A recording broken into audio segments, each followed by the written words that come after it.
Hi friends, I am Ankit and today I will show you how to convert number to word in MS Word.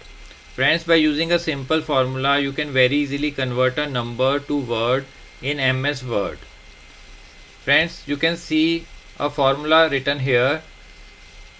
I will provide this formula in description below.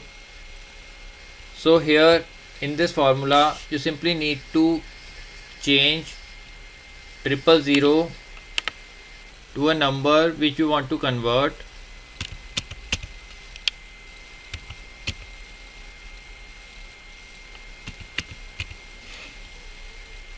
After writing the number, you simply need to select the line and press Ctrl F9. Now automatically brackets appear in the starting and in the end. Now move your cursor on the text and right click and here click on update field.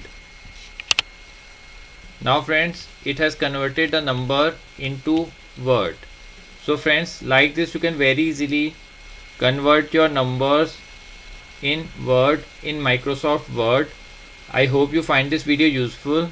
If you like the video, then press on like button and don't forget to subscribe our channel and press on bell icon to receive email notifications free of cost.